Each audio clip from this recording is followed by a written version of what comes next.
Digamos, en la última sesión estábamos viendo los máximos, cómo llegar a determinar los máximos.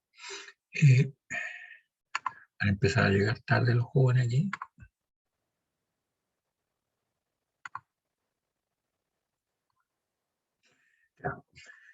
Habíamos, por favor, me confirman, ¿están viendo ustedes de flexión máxima por método de integración? Sí, esto Ya, ok, gracias. Bueno, esto es lo que vimos entonces en la última sesión, alcanzamos a ver esto. Y vimos, ¿cierto?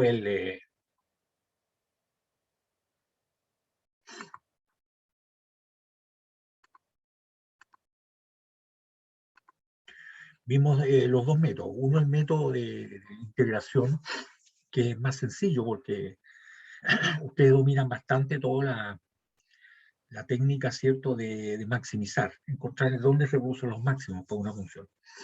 En el caso del método ya visto, de integración, vimos que para este tipo de viga, apoyada simplemente en ambos extremos, uno total y absolutamente permite desplazamiento horizontal, el otro lo fija horizontalmente.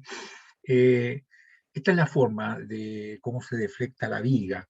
Y ya sabemos que en esta situación hay dos configuraciones de fuerza para cortarla. Una, cuando si partiendo de X desde A, lo cortamos antes de que aparezca F, y la segunda es que la cortamos después de F. Entonces, habrían 12 ecuaciones para momentos flectores. Uno rige para el tramo A, que es igual o menor o mayor que 0, o hasta X igual o menor que A.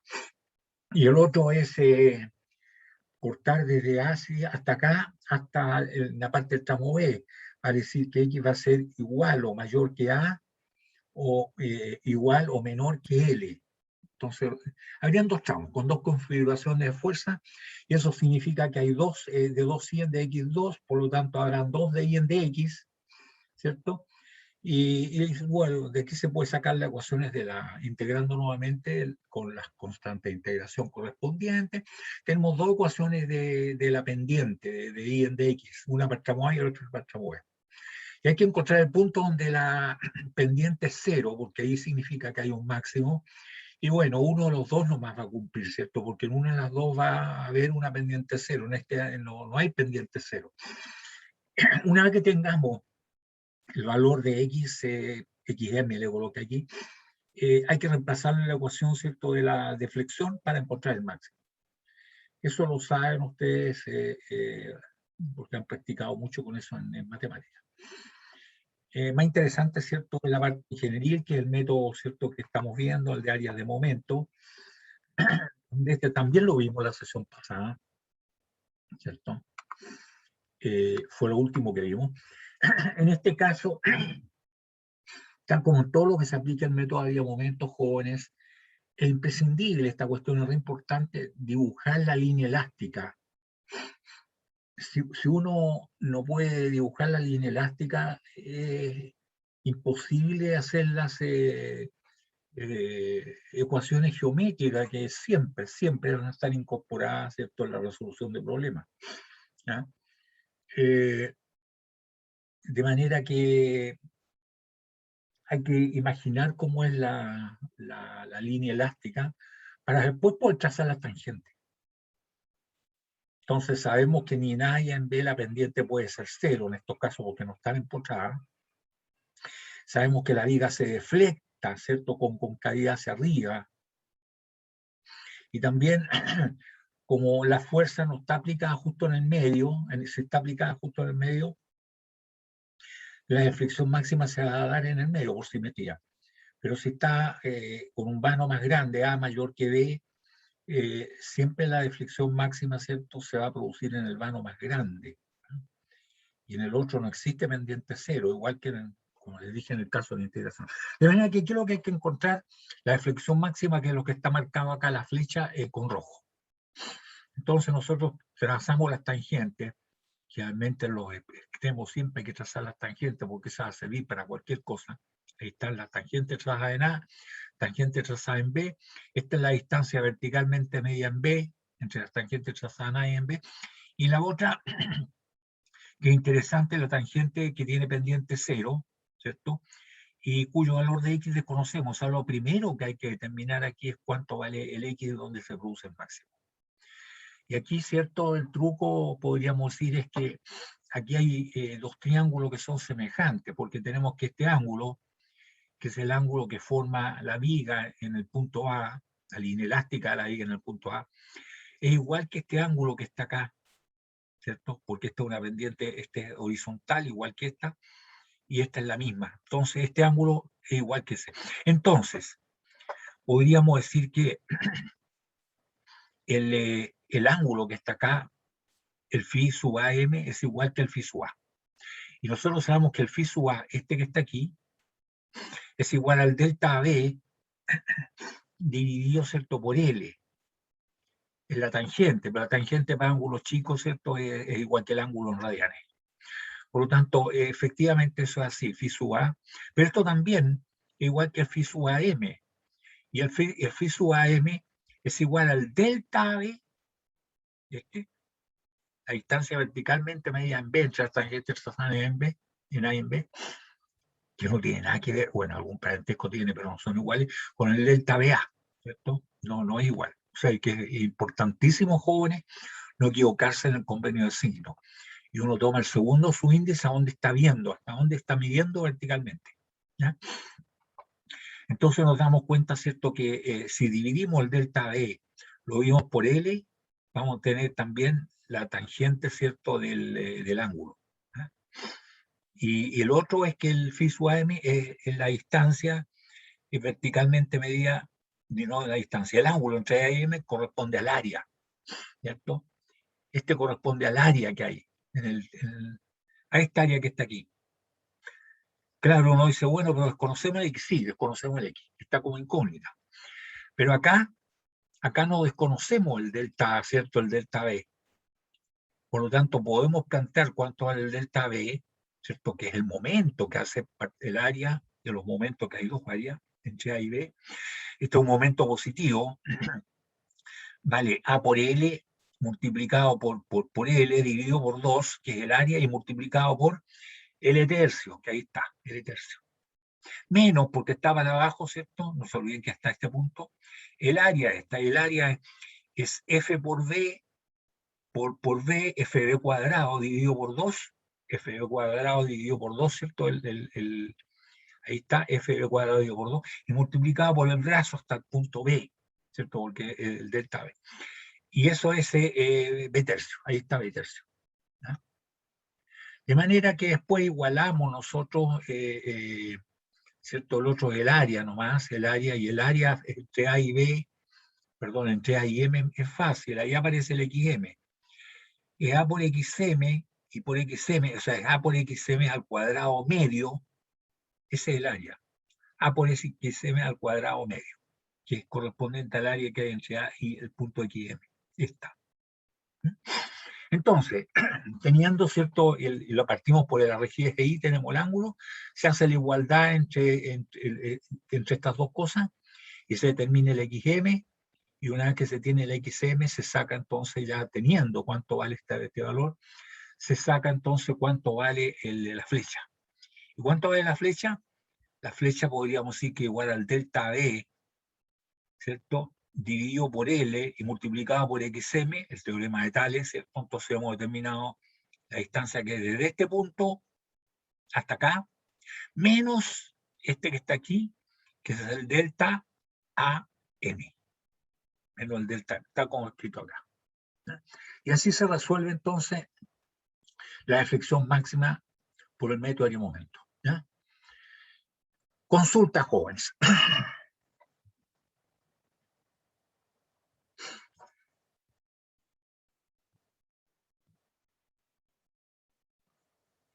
¿Sí? No hay consulta, no hay duda. Todos estos jóvenes, el truco de esto es practicar y practicar. Es cierto que la deflexión máxima, la mayoría de ustedes son electricistas, puede que no les, en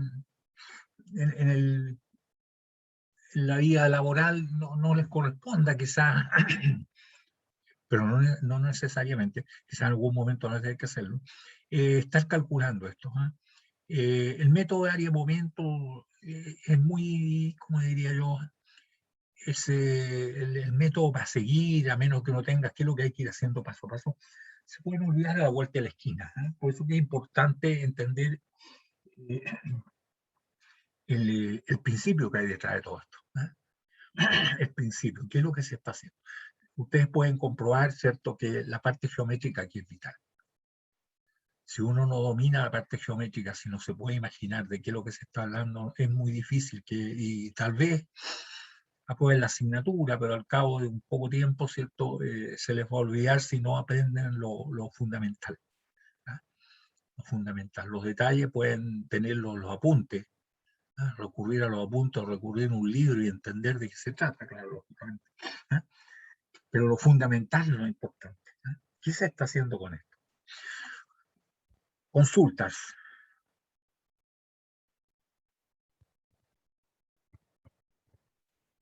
Ahora, encontrar las deflexiones máximas está relacionado, jóvenes, con el diseño por rigidez.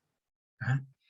Se diseñan las piezas, ¿cierto? Los órganos de máquina o estructural principalmente, para que no se deflecten, no se deformen más allá de un cierto valor establecido por convenio. ¿Ah? No es que ahí se vayan a ir abajo. Y con eso que han sobrado cariño por resistencia, o sea, no van a tener problemas por resistencia, porque normalmente, generalmente, por rigidez es mucho más riguroso que por resistencia. ¿Ah? Así que es interesante conocer esto, y sobre todo en muchos casos. ¿Ah? Por ejemplo, cuando en un eje que va a estar cargado así porque tiene un ventilador, que el peso es más o menos considerable, eh, ¿qué tipo de rodamientos vamos a colocar acá? Si la deflexión es más o menos grande, ¿cierto? No podrán colocar un rodamiento común y corriente, ese que permite que gire, sino además que gire, tiene que permitir que aquí llegue con alguna pendiente o en algún ángulo, ¿eh? Porque esto no estamos hablando de cuerpo absolutamente rígido. Son ángulos pequeñísimos, sí, ¿eh? Pero igual son ángulos. De acuerdo a eso, nosotros vamos a elegir los rodamientos que están acá. Podrían ser a rótula, ¿eh? Que además de poder girar, pueden inclinarse. Sí, había una consulta. Sí, profe, ¿Sí? ¿qué significa la M? La que está en la barra, ¿qué indica? La que está acá en la barra significa el punto donde es el máximo, que es Y ese es, desconocido. y ese es como el máximo de deflexión De entre los flexión de máxima. A y B. Nosotros tenemos que, la viga es esta, ¿cierto? La cargamos acá y esta es la línea elástica que está marcada en azul. Sí, Entonces hay un punto de flexión máxima que es el que está aquí. Pero este valor lo desconocemos, el XM. Entonces el punto M es donde se produce la deflexión máxima. ya, ¿Sí? gracias. ¿Está bien? Sí, Entonces, tanto en el método de integración, ¿qué es lo que uno hace cuando deriva y que encuentra el máximo, qué sé yo? Encuentra el punto donde la pendiente es cero, ¿cierto? Aquí la pendiente es cero y lo reemplaza en la ecuación. Acá no existen esas ecuaciones, pero sí tenemos que, en esto de los ángulos, ¿cierto? Nos damos cuenta, aquí está, es la misma pendiente que hay acá, ya, y por eso lo resolvemos geométricamente. Pero el punto que tiene pendiente cero, cuyo X es desconocido. Entonces, la primera parte fue determinar cuánto vale X. Y X se determina con esta relación, sabiendo que este ángulo que hay aquí, entre la tangente trazada en M, que se conoce el punto XM, y la tangente trazada en A, ese ángulo es exactamente igual al ángulo este que está acá. Y este ángulo se obtiene dividiendo, ¿cierto?, el delta AB, dividiendo por L, porque la tangente, igual que el ángulo, para ángulos pequeños, estos son sumamente pequeños. Entonces, con eso, ¿cierto?, logramos resolver el problema ese del XM y después, teniendo el XM ya encontramos cuánto vale la deflexión para este valor, que eso ya lo habíamos visto anteriormente. ¿Ya? ¿Sí? El punto M es un punto desconocido, no se sabe dónde está, por eso que la primera función se determina a través de esta expresión, esto que está aquí. Haciendo igual esto con esto, ¿cierto?, se logra determinar el XM. ¿Ya? ¿Sí? Lo más probable es que salga una raíz cúbica, me parece. ¿Eh? Bien, eso sería entonces la parte el determinar el máximo. ¿Para qué sirve? Sirve para la rigidez o sea, el diseño por rigidez, como en todos los casos, ¿eh? Con el caso de carga axial, con el caso de carga torsional, también nosotros en la deflexión máxima, ¿cierto? Para el diseño por rigidez, ¿cierto? Nosotros tenemos que ocupar algún valor máximo de deflexión, que es lo que se le permite a la viga, ¿ya? Bien, ahora para eso sirve determinar la flecha, pero para otra cosa que es importante, que también lo vimos en el caso de carga axial, en carga torsional y ahora en carga flectante, que es, ¿cierto?, el resolver la indeterminación estática, ¿eh? Y eso es nuevo hoy día, esto lo vamos a ver, ¿ya? ¿Sí? Claro, nosotros tenemos que resolver la indeterminación estática que éramos incapaces de resolverla por la mecánica del cuerpo rígido, ¿cierto?, que es lo que vimos en el semestre anterior. Ahí tenemos un caso, jóvenes, donde esto está estáticamente indeterminado, y esto por mecánica, jóvenes, no se puede resolver por la mecánica del cuerpo rígido. Tenemos una viga que está empotrada y apoyada acá, ¿cierto? Empotrada acá en el extremo izquierdo en A y apoyada en B, con posibilidad de moverse horizontalmente. Entonces, si nosotros cargamos esta viga, esta va a ser la línea elástica, aquí la pendiente es 0, ¿cierto? Va a tener un valor máximo y va a terminar, ¿cierto?, con no en 0, porque no está empotrada, con una cierta pendiente, una cierta inclinación, ¿ya? Aquí es vital esto, siempre se lo recomiendo a los estudiantes, primero dibujar la línea elástica, eso hay que dibujarlo. Si uno no es capaz de dibujar la línea elástica, no va a poder resolver los problemas por el método ingenieril de aquel momento. O sea, hay que tener una experiencia de vida, ¿ya? Hay cómo se va a afectar esto. Y lo importante cuando está empotrado es la tangente en el punto de empotramiento, porque esa tangente horizontal. Entonces, y aquí está la tangente en el punto B, lógicamente, y aquí se está viendo algo, ¿no? La distancia verticalmente medida en B entre las tangentes trazadas en A y B es 0. Eso es importantísimo, es 0. Bueno, eso hay que recordarlo. Entonces, ahora lo que tenemos que hacer, ¿cierto?, es lo que sabemos hacer. El diagrama de cuerpo libre y las ecuaciones de equilibrio. Ahí está el diagrama de cuerpo libre. El diagrama de cuerpo libre, ¿cierto?, dice que a la fuerza F, la única carga, las reacciones son A, B, que son para arriba, lógicamente, pero aquí como está empotrado también tiene un momento, ¿cierto? Y el momento para que se enrosque así la viga, ¿cierto?, tiene que ser así, un momento así, enrosca de esta manera con curvatura hacia abajo y en el empotramiento. Y el momento tiene este sentido. Entonces, ya mirando a estos jóvenes, es un sistema de ecuaciones coplanarias, sí, están en el plano de la proyección esta, y paralelas. Entonces, de eso nosotros sabemos que hay solamente dos ecuaciones, ¿cierto?, independientes. Una sumatoria de fuerza en dirección Y y la otra sumatoria de momento. Se acabó, son dos ecuaciones, no hay más que dos ecuaciones. Cualquier otra que se le ocurra a ustedes, que se les pueda ocurrir, va a ser ecuación dependiente, solamente hay dos ecuaciones independientes. Pero resulta que hay tres incógnitas, ¿cierto? Tenemos A, tenemos B y tenemos MA. Planteemos las ecuaciones de equilibrio. Ecuaciones, bueno, es el diagrama de momento, ¿cierto? Si hacemos como si estuviera empotrado en B, ahí está el momento y ahí está el momento que produce la fuerza F. Consideramos primero la viga completa, solamente por la fuerza en A, aquí estaría, este sería el diagrama. Si después consideramos el momento, nada más que el momento empotrado, si considerado cuando está empotrado en B, el momento sería negativo, aquí está el 0 y esto para abajo, este era positivo. Y aquí si consideramos la viga de aquí hasta acá, empotrada acá, y con la fuerza F, ¿cierto?, nos daría la fuerza F, nos daría este diagrama. O sea, ahí están los tres diagramas, sumado este, más este, nos da el diagrama, ¿cierto?, que, de momento flectante, donde necesariamente en este punto la suma de esto más esto debe dar 0, porque aquí no puede haber como reacción un momento. Acá no es 0, acá es esto, ¿cierto? Pero acá tiene que ser 0. Si no va a 0, se vuelve a hacer hasta que dé 0 porque hay algún error que estamos cometiendo, ¿ya? Tiene que ser 0. Entonces ahí tenemos los diagramas. Pero ahora las ecuaciones de equilibrio son estas. Este diagrama dice sumatorio de momento con respecto al punto A, este punto igual a 0. MA es positivo matemáticamente, B también es positivo, B por L más B por L, y menos F por A, menos F por A, esto es igual a 0. Primera ecuación de momento. La otra, lógicamente, es la de fuerza. Nos dice que sumatoria de fuerza en dirección Y igual a 0. Tenemos A más B menos F, ¿cierto? Igual a 0. Ahí está. A más B menos F igual a 0. Y se acabó. Son dos ecuaciones. Y hay tres incógnitas. A, B y MA. Entonces, hasta ahí llegamos. Hasta ahí nos damos de baja mecánicamente, ¿cierto? Porque no podemos resolver este problema, está estáticamente indeterminado. Pero ahora conocemos, ¿cierto?, la deflexión.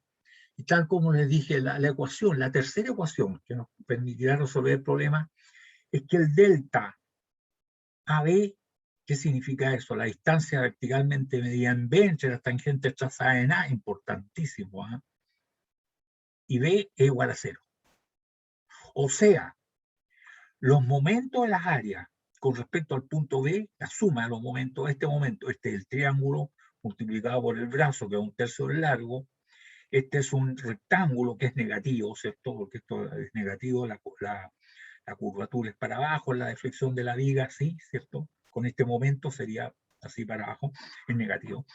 Ahí está MA constante, y de manera que el área es MA por L, multiplicado por L medios, y menos también este que es F por B, multiplicado por B, ¿cierto?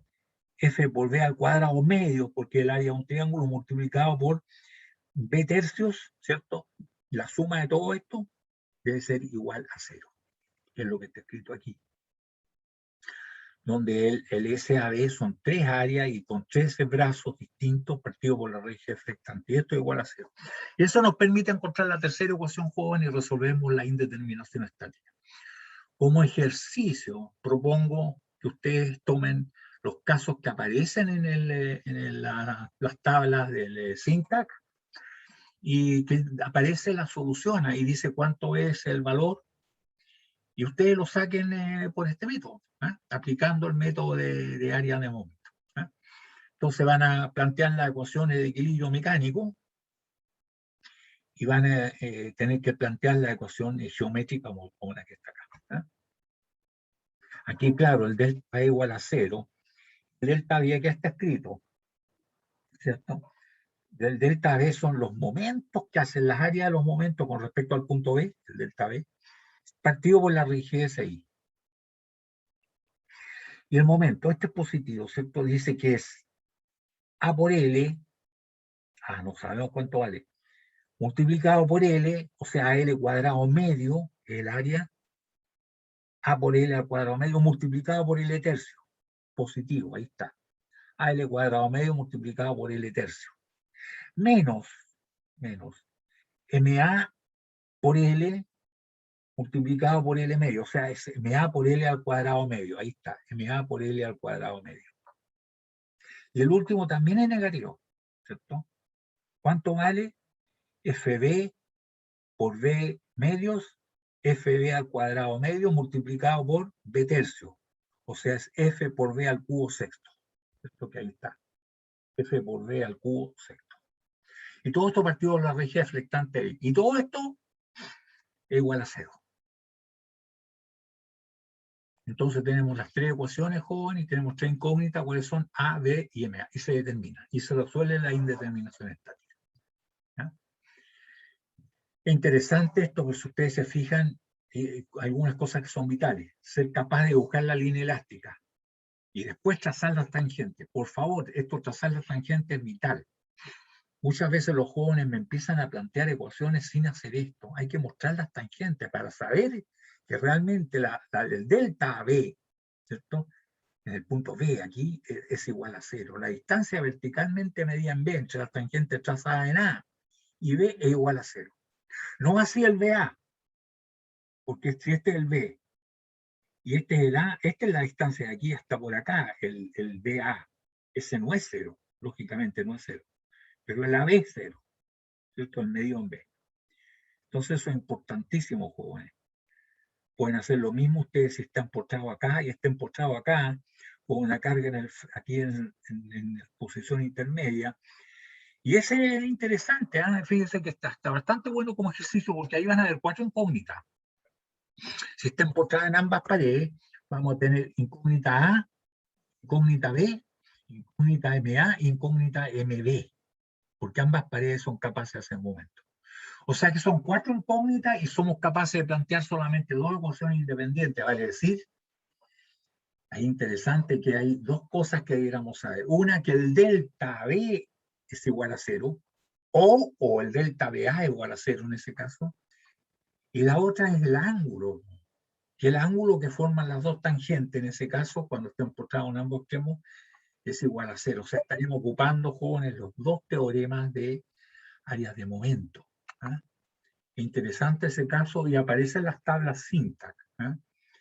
De hecho, ese problema que resolvimos nosotros del oleoducto, ¿cierto? Ese que encontramos la distancia L entre los apoyos, ese es un problema como finalmente se resolvió como lo que estoy planteando, ¿eh? Que era una viga que estaba empotrada en 2 puntos, que eran donde estaban los apoyos, ¿cierto? Y como tenía pendiente 0, dijimos similar a que estuviera empotrado. Y ese caso ya lo ocupamos, ¿no? O sea, conocemos la solución, ustedes la pueden obtener aplicando esto que hemos visto acá. Consultas, jóvenes.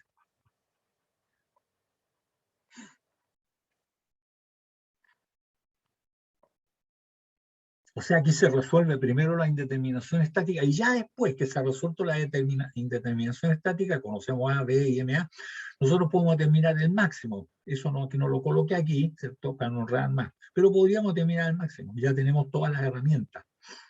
¿Eh? Se puede hacer. Hasta dónde no sabemos, un punto desconocido debe estar por aquí. ¿Eh? Entonces, las áreas que hay que considerar son interesantes.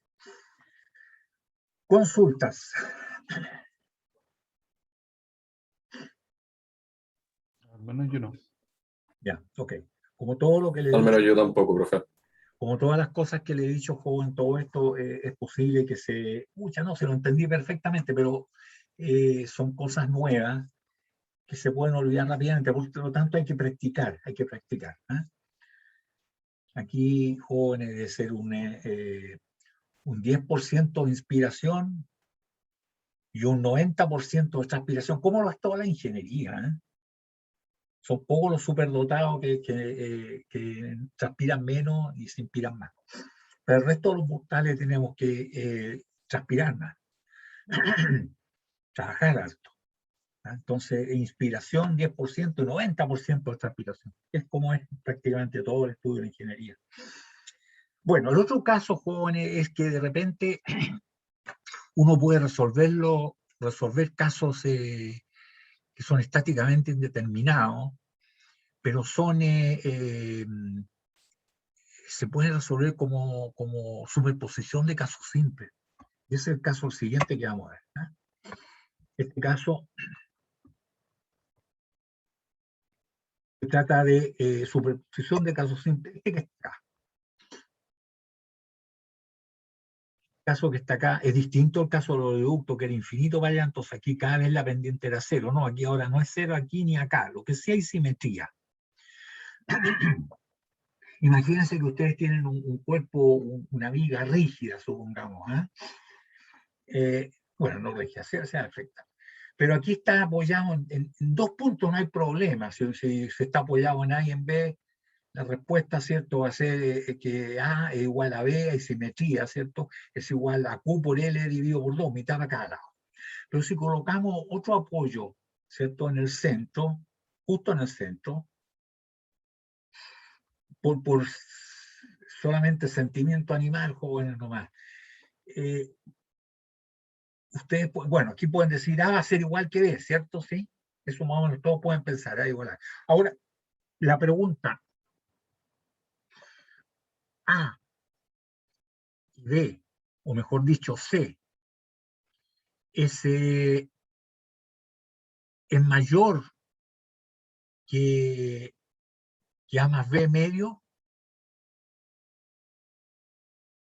es menor que A más B medio, o es igual que A más B medio. Me suena que es menor. ¿Tú crees que es Entonces, menor? ¿Ya? sí. Ok. O sea que si ustedes entre 3 personas van a hallar los tablones, estos trabajos de verano, un techo bachiller, no sé cómo se llaman estos programas, tú te ubicarías en el medio porque tú dices aquí voy a hacer menos fuerza.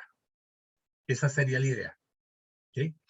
En cambio, los dos compadres que están en los extremos estarían, según tú, cargando más. ¿Sí? Ya, ok, resolvamos el problema. ¿Cierto? Está claro que aquí hay una simetría. Aquí, el ángulo que hay aquí... Profe, ¿Sí? tengo una duda. ¿En qué caso se usa esta resolución y en qué caso se usa la otra? A ver, en realidad en el mundo real, cuando uno está en ingeniería trabajando y tiene que sacar esto, es recomendable utilizar lo que ya está avanzado, que son las tablas. Primero, llegar y mirar, aquí está el caso, ¡pum! Y se resuelve, se acabó. Pero no siempre va a ser así. Entonces eso va a depender de las circunstancias. Lo primero en el mundo real, ¿cierto?, es llegar y utilizar las tablas, y así como lo deben hacer. ¿Eh? De hecho, las empresas que fabrican los perfiles con los cuales hacen las vigas, ¿cierto? Todo esto, en este caso tenemos Cinta y otras más, está IDC y hay otras más que fabrican los perfiles metálicos. Ellos hacen sus tablas. Antiguamente el Instituto Chileno del Acero, el ICHA, sacaba esto, ¿cierto? Y después dejó de sacarlo, entonces las empresas que hacen perfiles empiezan a sacar las tablas para los pesos por unidad de largo, por metro normalmente, cuántos son las secciones, la área, cuántos son los momentos de inercia, cuántos es el doble ecuatorial, en fin, porque son datos que necesita el ingeniero, entonces le facilitan la pega, ¿para qué? Para que el ingeniero compre sus perfiles, ¿cierto? Esa es la idea. ¿Eh? No es que nadie esté regalando nada acá. Ellos hacen estas tablas para que el ingeniero ocupe sus perfiles. Entonces, la primera recomendación es esa, en el mundo real, pero no siempre va a ser así. ¿Cierto? De repente tenemos que saber de dónde nacen esas tablas, porque podemos reemplazar de repente cualquier cosa. Les decía yo que las tablas Syntax, por la tipografía, por el tipo de letra que ocupan, de repente uno confunde perfectamente la L con el momento de inercia, con la I. Y si trabaja así, lógicamente va a llegar a cualquier parte. Entonces uno tiene que entender de qué está haciendo, qué cosa hacer. ¿Ya? ¿Estaría satisfecha la duda? Sí, profe. Ya, ok. Bueno, volvamos al caso entonces. Este es un caso que vamos a tener que... A va a ser igual a B y tenemos la duda. ¿Quién será más grande? C será más grande que un tercio muy difícil. Esos ciertos textos tendrían que ser absolutamente rígidos y estos tendrían que tener la misma constante resuelto, cosa que es una situación muy, muy especial. No, veamos quién es más grande, ¿ya? Entonces, sabemos que esta es la línea elástica, que aquí se produce como con espejo, ¿cierto? Se produce una simetría. Pero aquí la pendiente es cero, eso es importantísimo, y acá no es cero. Aquí el mismo ángulo que hay aquí está acá. Entonces planteamos nuestras ecuaciones, ¿cierto? Bueno, aquí no hay que plantear, sino que podríamos resolverlo por el método área-momento, sí, habría que plantear las ecuaciones, qué sé. Pero aquí el método de superposición de casos simples que aparecen en las tablas. ¿Cuál será el primer caso simple? Sería una viga. Este es el caso con las dos, ¿cierto? Aquí está el peso de la viga, ¿cierto? Aquí está la fuerza C, aquí está la fuerza A, la fuerza B, y aquí está el Q por L, que es lo que pesa la viga. Pero esto lo podemos dividir en dos casos simples. Un caso simple, ¿cierto? Es cuando nosotros consideramos, bueno, ahí tenemos las ecuaciones, pero esto es lo que queremos, nos vamos a saltar esto. Ahí están las dos ecuaciones de equilibrio mecánico. Aquí nosotros tenemos dos casos. Un caso cuando consideramos el Q por L y no consideramos C, y tenemos que la deflexión va a ser esta, ¿cierto? Y el otro caso cuando consideramos solamente la fuerza C. Ahí está. Lógicamente aquí el apoyo al revés, porque si no está arrancando para arriba, ¿cierto? ¿Sí? Pero entonces se deflectaría para arriba por la acción de la fuerza C y se deflectaría para abajo por la acción de la fuerza Q por L. Y estos dos casos se conocen y están en las tablas. Este que está aquí es Q, perdón, sí. Este en la deflexión en el medio, este da un valor de 5,384, me parece, de Q por L a la cuarta partido por ahí. 5,384. ¿ah? Por L a la cuarta partido por E, y esto está en las tablas. Pero este otro valor también lo conocemos. Este valor es mucho más aplicable, ¿cierto? El máximo es C, sería la fuerza C por L al cubo partido por 48 EI. Ahí está. No, ahí estaba ya, 48 EI. Este positivo se lo he marcado para abajo, este otro sería negativo. ¿Ya? Pero aquí dice que la suma de este más esto es igual a esto, va a decir 0. Y eso es lo que se hace. La suma de los dos igual a 0. Entonces, si sumamos esto con esto, ¿cierto? Igual a 0, nos queda que esto debe ser igual a esto con signo positivo, ¿cierto? Porque pasa por el otro lado, y ahí hacemos, ahí lo que está, y podemos simplificar por E y por el I, vale decir que no importa que esto sea aluminio o sea acero, la distribución va a ser igual, ¿cierto? No cambia, aluminio o acero. Que el momento de inercia, mientras sea el mismo momento de inercia, tampoco se puede simplificar, entonces la viga podría ser cualquier viga y no va a cambiar el resultado.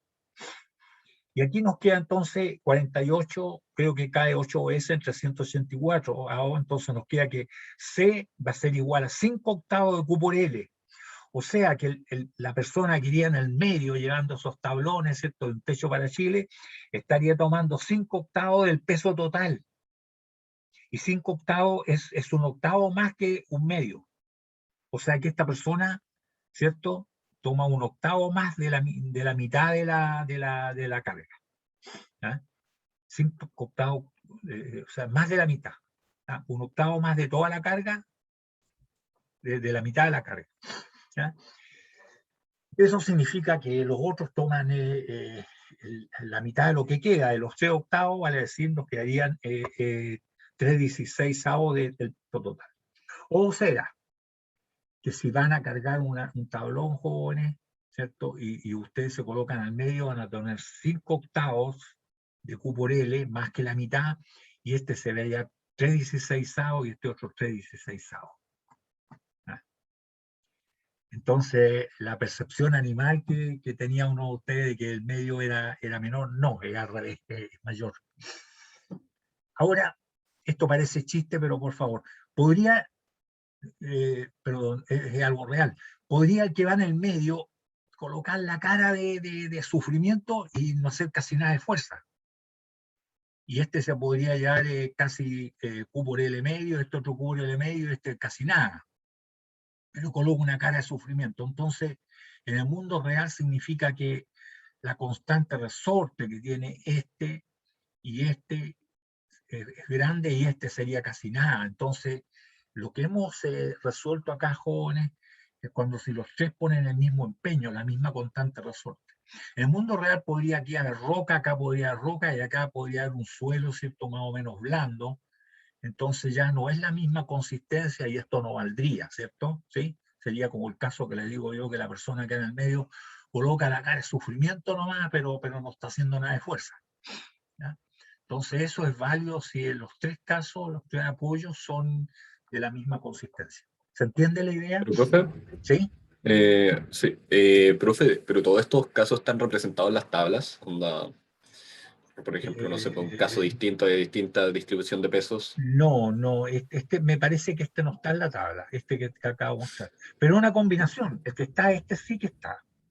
El caso, no me acuerdo bien el número, pero está en la tabla cinta. Este está con una carga distribuida con los dos apoyos, y este otro también está, pero está, claro, lógicamente con la fuerza para abajo, pero es lo mismo, aquí va a ser la flexión para arriba. Pero está, estos dos están. Ese y este Claro, están. dale. Como combinar dos No, casos de la tabla. combinado no, lo más probable es que combinado no lo encuentre. ¿Ya? Ah, ya. Por eso que se llama combinación de casos simples. Salen algunos en las tablas, pero son pocos casos combinados. ¿Ya?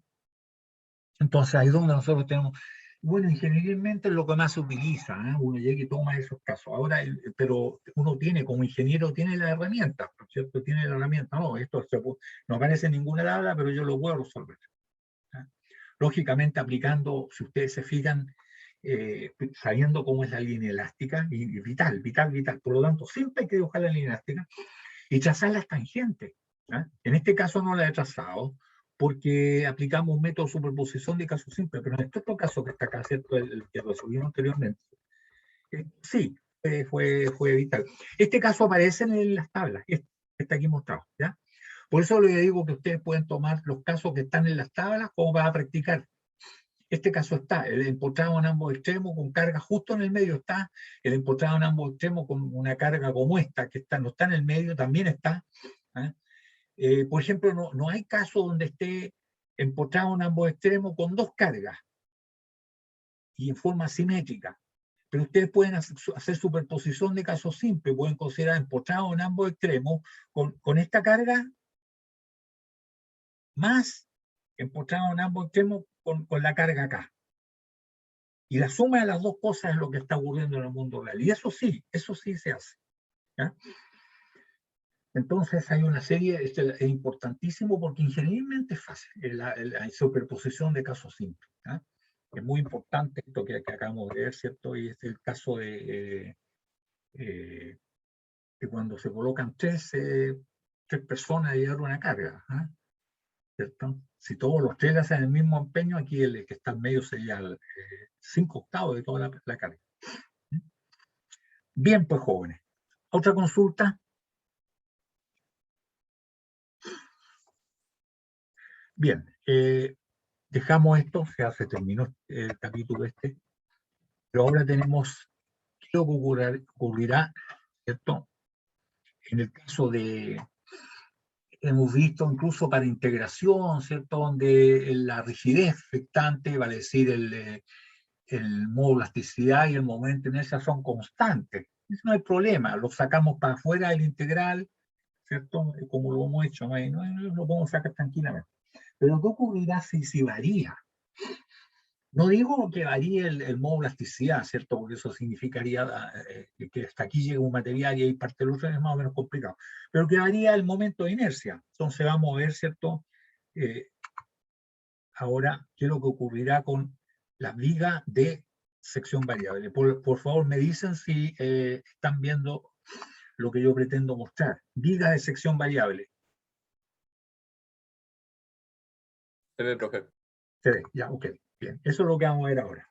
¿Qué es lo que ocurrirá? Ya ustedes se imaginarán, ¿cierto? Que en el caso del método de integración, ahí no pueden sacar para afuera la rigidez, ¿cierto? Fíjense que acá hay una viga que y esto ocurre en la realidad. Uno hace vigas así con sección variable de manera que la viga sea de igual resistencia. Bien interesante que la viga se llaman de igual resistencia. ¿Qué significa? Que los esfuerzos que se producen aquí van a ser igual que los esfuerzos que se producen acá, que los esfuerzos que se producen acá y los esfuerzos que se producen acá. ¿Y cómo se logra esto? Cuando el momento va aumentando, el momento F por X. Entonces, si el momento flectante aumenta, también tiene que aumentar la rigidez. El modo de elasticidad no aumenta, pero sí aumenta el momento de inercia. Entonces, ¿cómo debe ser la forma de la viga para que sea de sección variable? Es interesante. Bueno, en este caso, esto es una parábola. Esto es una viga de sección rectangular, pero aumentando la altura. ¿Cierto? Porque dice que Y es igual a C, una constante C cualquiera, por X al cuadrado. O sea, es una parábola, ¿cierto? Que en esta parte está el vértice de la parábola. Aquí tiene pendiente 0. Y ahí, ¿cierto? Va la parábola. Sería de esta forma, miraba allá. Parte de una cierta altura hacia sub 0 y termina, ¿cierto? Con esta altura que está aquí, de aquí hasta acá. O sea que el momento de inercia va a ir aumentando. Cuando nosotros cortamos esto, ¿cierto? Obtener por el método área de momento, ¿cierto? Perdón, no área de momento, por integración. Si nosotros cortamos un trozo de esta viga a la distancia X del extremo, tenemos que esta es la configuración de la fuerza para nuestro diagrama cuerpo libre. Aquí está la fuerza F, ¿cierto? Esa. Aquí no se considera el peso, jóvenes, ¿eh? Por favor. Aquí está la fuerza cortante, que si no se considera el peso tiene que ser igual a F, pero aquí debe ir para arriba. Todavía no sabemos los esfuerzos cortantes que produce esta fuerza, todavía no lo hemos calculado. Pero además hay un momento que se opone al momento de este par de fuerzas, ¿cierto? Este par de fuerzas haría que la viga girara así, Entonces, el resto que hemos sacado de la viga se pasa un momento contrario para que esto esté en equilibrio. Este es el momento flectante. De la ecuación del momento flectante, nosotros podemos integrarla 2 veces, vamos a tener la de flexión, ¿cierto? Y aquí nos damos cuenta que el momento de inercia acá, ¿cierto? Ese es H0 más esto que es parte de la parábola, ¿cierto? El Y, que es una función de X, que es igual a C por X al cuadrado. De manera que nosotros podríamos decir que la altura, ¿cierto? de la viga desde aquí hasta acá, es H0 más esto que sería C por X al cuadrado, porque eso es la relación. Esa es la altura. Entonces, el momento de inercia es la base por esto al cubo 12avos, tal como está escrito ahí. Es la base B, ahí está la base B, ¿cierto? Aquí dice, se me pierde la razón, ahí está B, es B por H al cubo 12avos, y H es esto, por lo tanto nos queda H sub 0 más C, X al cuadrado, todo esto al cubo, y por 12. Pero esto es función de X, por lo tanto, si esto es el momento de inercia ecuatorial, ¿cierto? Entonces nosotros diríamos que el momento flectante es X por F, ¿cierto? El lineal, sí. Pero, ¿cierto? Uno queda entonces el de 2 y el de X2, integrar 2 veces. El momento flectante partido por la raíz G y el momento flectante es X por F. Pero él es constante, pero le iba variando. El I ecuatorial, ¿cierto? Es B paréntesis H sub 0 más C X al cuadrado medios al cubo. Aquí me faltó el cubo, ¿eh? 12avos. Ese cubo que está aquí, me faltó acá. ¿Ya? Eso es. Entonces, cuando nosotros vamos a integrar esto, podemos sacar el F para afuera, podemos sacar el E para afuera, pero adentro del integral nos va a quedar esta parte. Podríamos sacar el B y el 12avo también para afuera, pero nos queda esto que está en función de X. Entonces ahí estamos integrando, ¿cierto? Eso, ¿cierto? Nos queda aquí adentro H0 por C por X al cuadrado, se fue el 12 para afuera, se fue el B para afuera, fue la F y fue el modo de elasticidad. Entonces, el de I en dx, ¿cierto? Que es la integral de esto que está aquí, más una cierta constante de integración C1. Esto ya lo sabemos sacar por las condiciones de borde. ¿Ya? Lo que les quiero decir que aquí entonces el momento de inercia quedó dentro de la integral porque es función de X. ¿Ya? ¿Quedó claro esto, jóvenes? Y existen estas vigas, ¿eh? Como les digo, existen vigas donde tratan de que el esfuerzo va aumentando al momento, pero que el esfuerzo sea constante. Cosa que no hayan partes sometidas a un gran esfuerzo y las otras casi nada, ¿eh? Estaríamos botando materia en un lado y no está faltando en otro. Esto sería entonces una viga que es una sección continuamente variable de una función, ¿cierto? Pero de repente puede ser violentamente varían y eso le llaman discretamente variable. Este es el otro caso. El otro caso, entonces, jóvenes, sería, ¿cierto? Una viga. ¿Hay alguna duda, alguna consulta acá, jóvenes?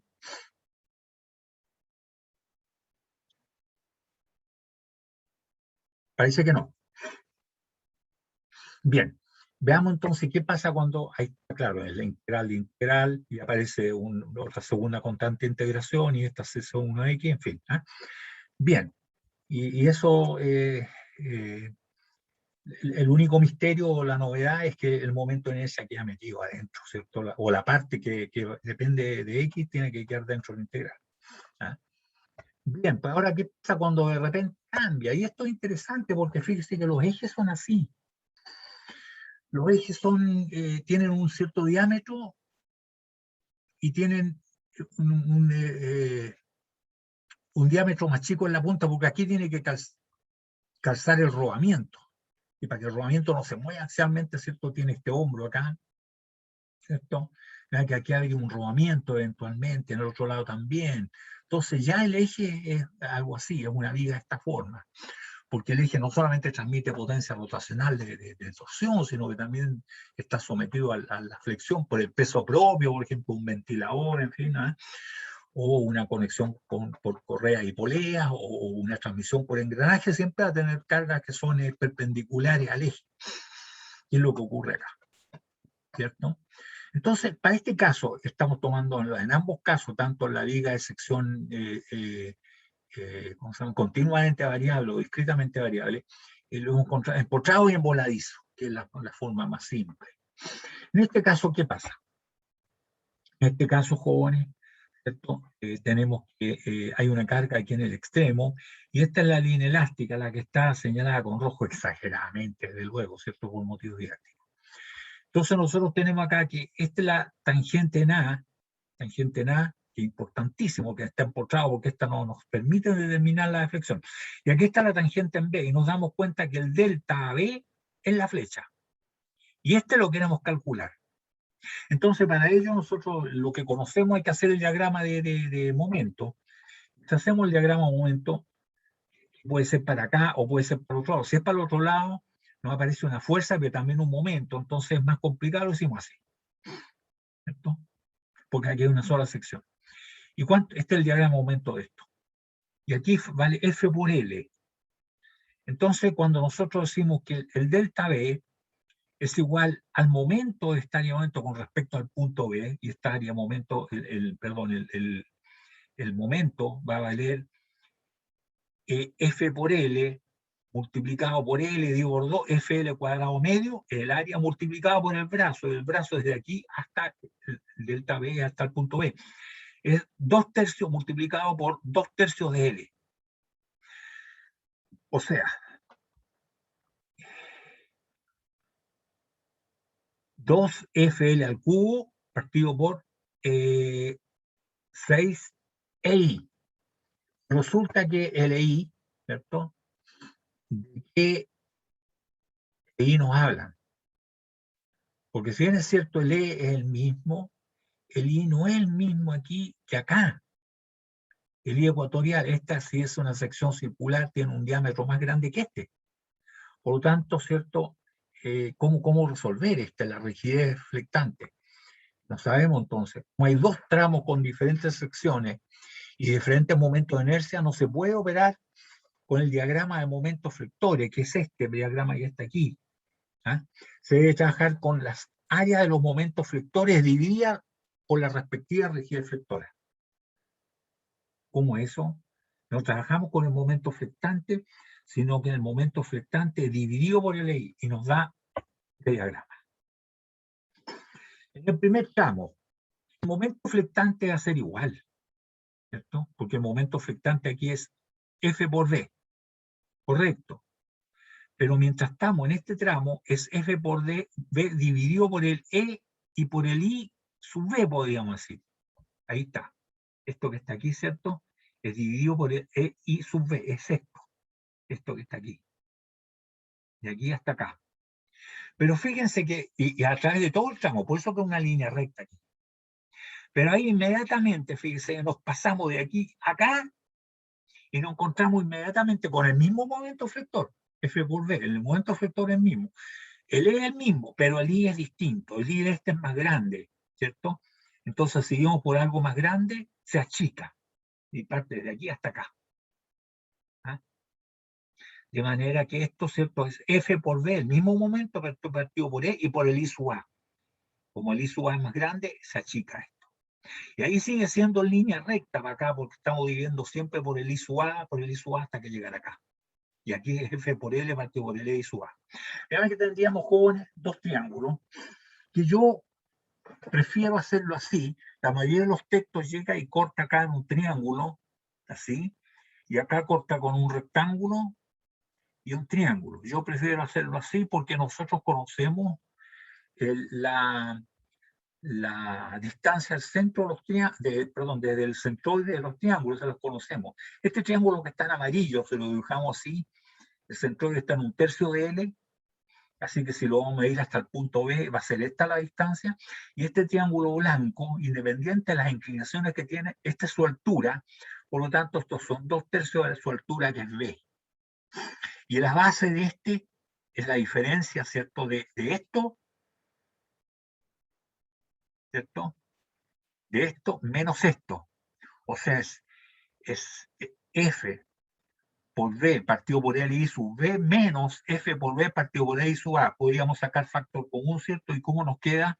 nos queda F por B, ¿cierto? Partido por E, paréntesis, 1 partido por I sub A menos 1 partido por I sub, perdón, 1 partido por I sub B menos 1 partido por I sub A, que es la resta de esto. Entonces podríamos calcular las áreas sin ningún problema y va a ser esta área amarilla multiplicada por el brazo, que son 2/3 de L, y esta otra el área blanca multiplicada por el brazo, que vale 2/3 de B. ¿Ah?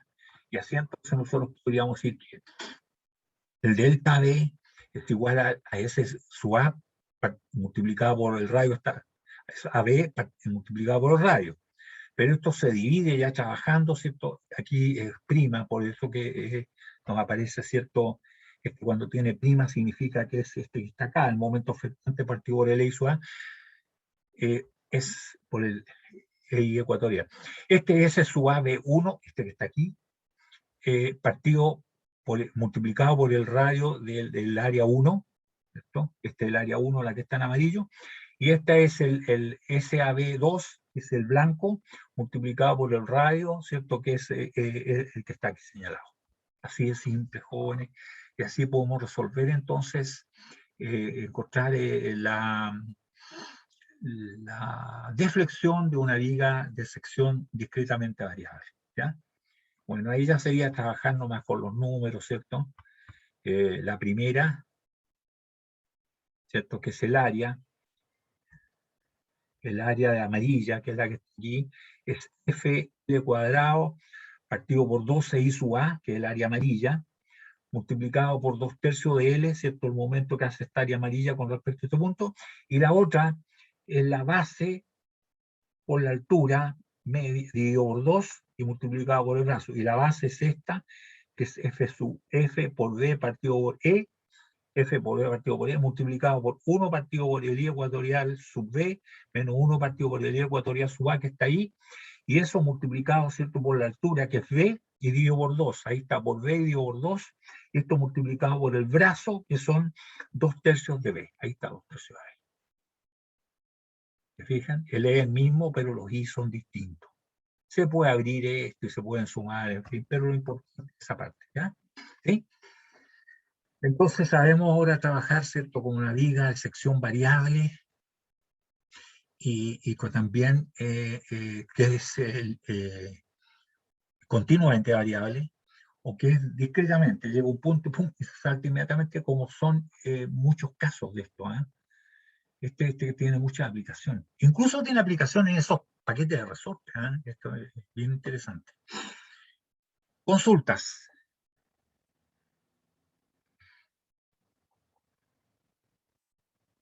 Hay harta información, jóvenes, que están... esta cuestión conviene siempre repasarla, porque uno puede entender muy bien en clase, pero ¿cierto? Ya ha pasado alguna hora, uno ya no empieza a recordar, eso le pasa a cualquiera. Bueno, el otro caso que hay, jóvenes, que también existe mucho, es las vigas de sección compuesta. ¿Qué pasa cuando la viga tiene una sección compuesta?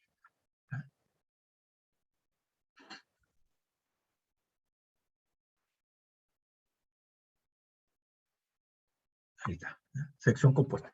Fíjense que el mismo caso, el más simple de todo, ¿cierto? Que es una viga empotrada en voladizo con una carga en el extremo, no consideramos el peso, pero la sección es compuesta, está compuesta de dos elementos de distintos módulos de elasticidad. Ya sabemos que la línea elástica va a ser así para abajo, ¿cierto? Así se deflecta con pendiente cero aquí en el empotramiento.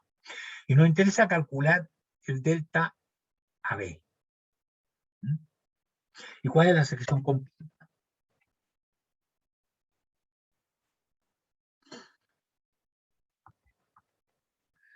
Ahí sería el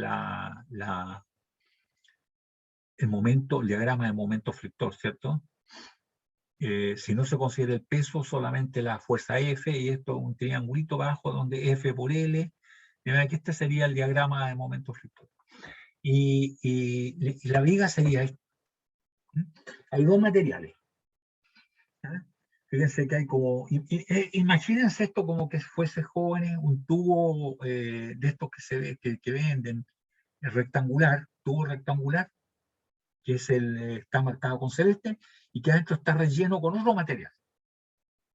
Imagínense que el de adentro es hormigón y el de afuera, en fin. Hay dos materiales que son distintos, tienen distinto módulo de elasticidad.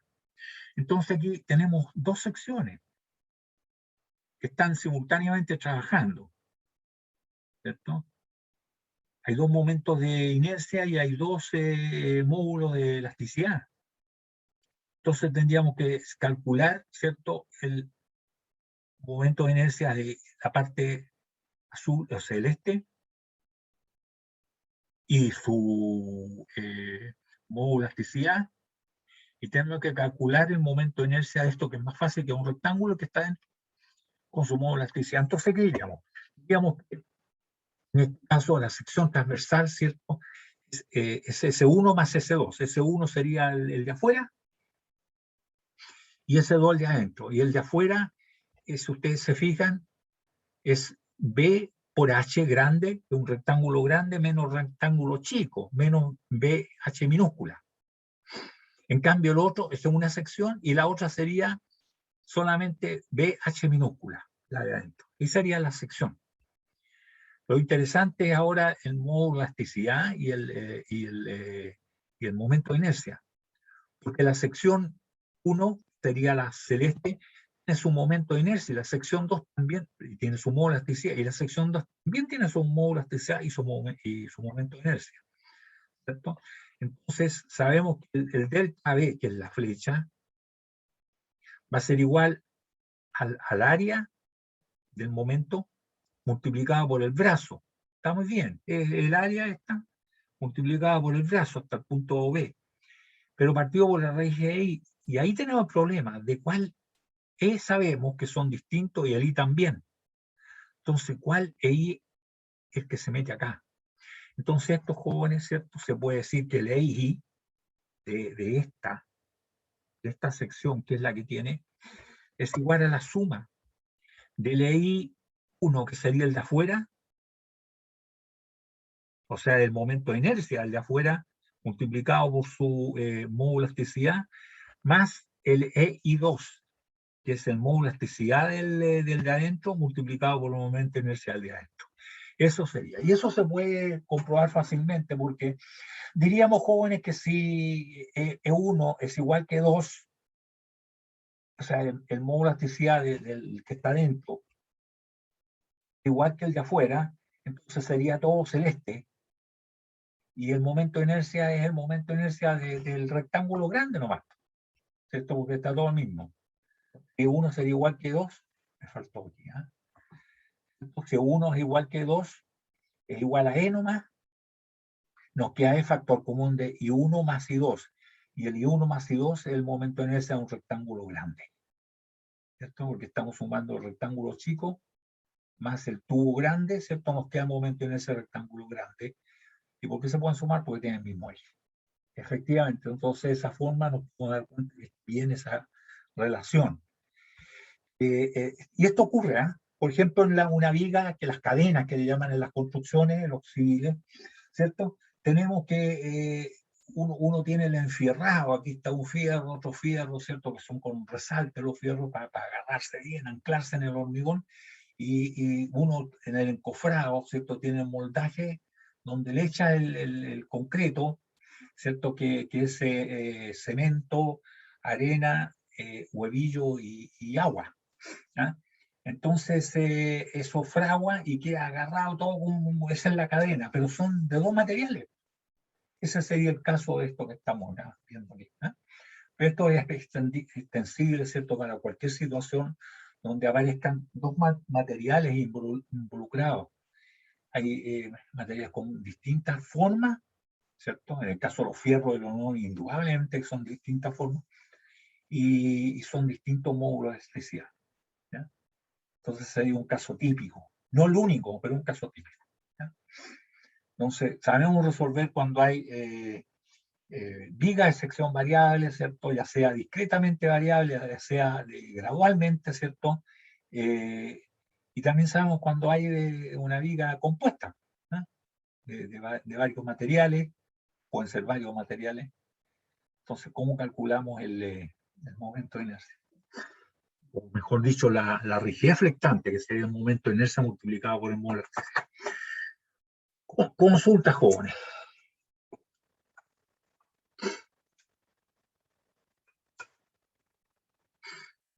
Entonces, jóvenes, aquí ya hemos visto, ¿cierto?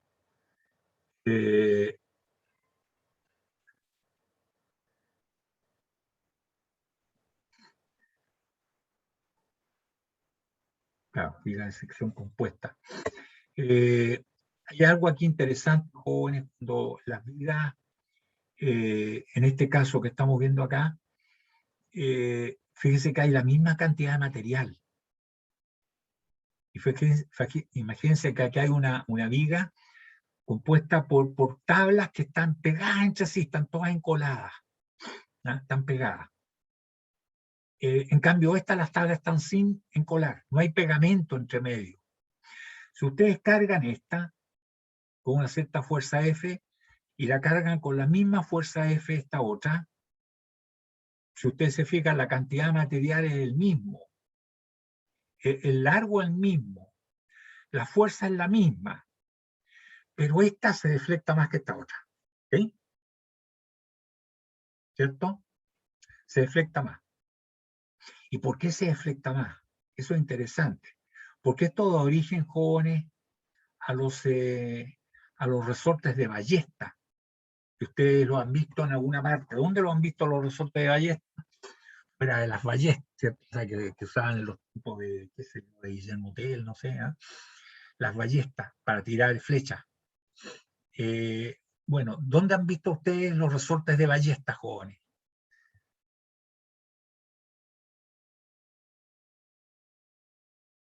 Yo sé que la mayoría de ustedes son electricistas, sí, ok, pero igual pues, son ingenieros primero, ¿eh? No se olviden eso. ¿Eh? ¿Dónde han visto resortes de ballesta?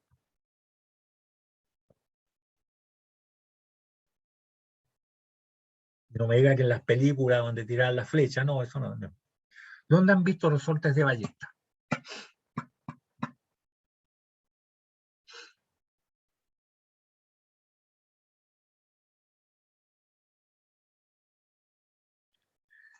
Creo que nunca las he visto, profe.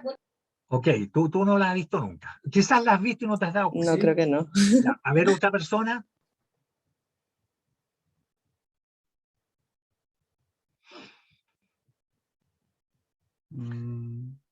Ya. El tiempo de demora significa que no la han visto o no se han fijado. ¿Ah?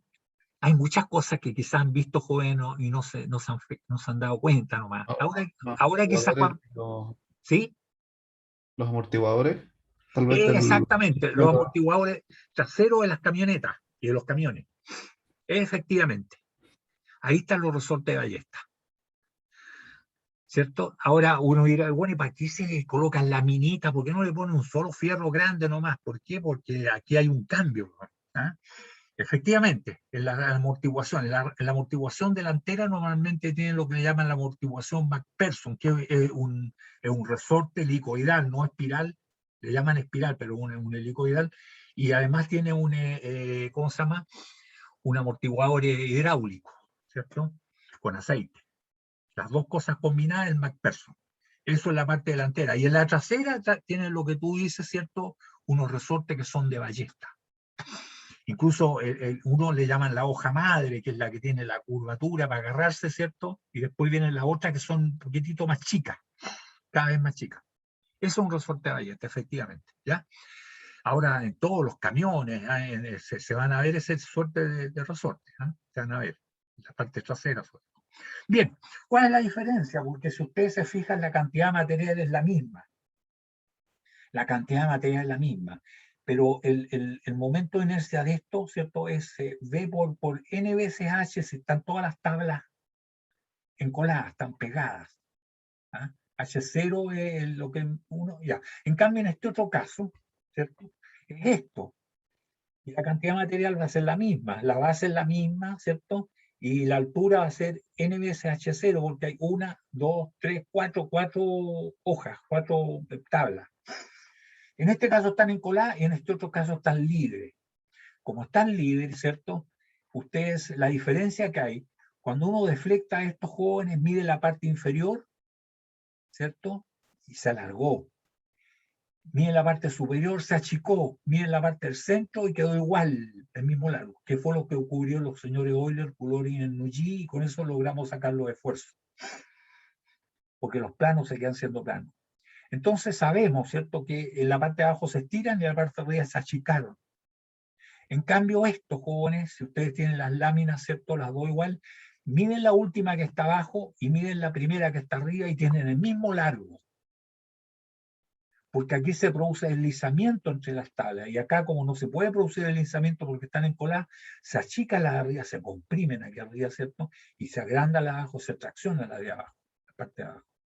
Entonces ahí está la gran diferencia. Al deslizarse aquí, atento, esta parte es importantísima. Es lo mismo que colocar las tablas al lado,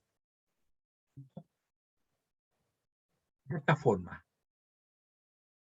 Lo mismo que colocarlas al lado. Entonces el momento de inercia de esto es V por NH0 al cubo doceavo, ¿cierto? Porque es la base por el cubo doceavo. En cambio en esta, que es lo mismo, porque en ingeniería se hace eso, se evalúan, ¿cierto?, los efectos o mejor, los fenómenos por los efectos que causan, y el efecto es que se deflectan igual las cuatro tablas, por lo tanto lo mismo con las tablas al lado. Y si las colocan al lado, ¿cierto?, y ahí las cargan, se va a tener la misma deflexión. En ese caso, entonces, la altura sería H0 y la base es N veces el V que tiene.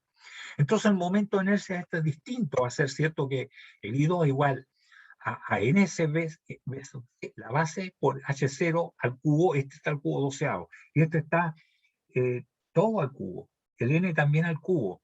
Entonces podríamos decir que por momento de inercia, rigidez, si los comparamos, ¿cierto? Aquí es N al cuadrado veces más rígido que este. Este es N al cuadrado veces más rígido que este, a pesar de que tiene la misma cantidad de material. Por eso este sirve de resorte y este no. Si colocaran una barra así de fierro macizo en la amortiguación trasera, cuando el camión pasa por un resalte, un hoyo, que se chuta, el chofer y todos los que harían con los riñones por ahí arriba. O sea, es un tremendo golpe. No sirve como amortiguación. En cambio, así sí. Esa es la gran diferencia, jóvenes, ¿cierto? Bueno, y no solamente eso, sino que también, como lo vamos a ver en la próxima sesión, influye en la deflexión de la viga y también influye en los esfuerzos, porque al cambiar el momento de inercia, si ustedes están trabajando con esta cantidad de material, ¿cierto?, el momento de inercia es más grande, el W ecuatorial también es más grande, capacidad de resistir carga. En cambio el momento de inercia es más chico, en el cuadrado es más chico, y el módulo de elasticidad, perdón, el módulo de sección también es más chico. No n al cuadrado, sino que n veces más chico, lo cual significa, ¿cierto?, que este es más resistente que este. Pero este se deflecta más que este, o sea, tiene una constante de resorte, ¿cierto?, más chica que esta, por lo tanto este se deforma más, y se deforma más, sirve como, ¿cómo se llama?, la amortiguación de los vehículos, las cargas. Bien, pues jóvenes, llegamos hasta ahí por hoy, me anduvo pasando algunos minutos, y a menos que haya alguna consulta inmediata.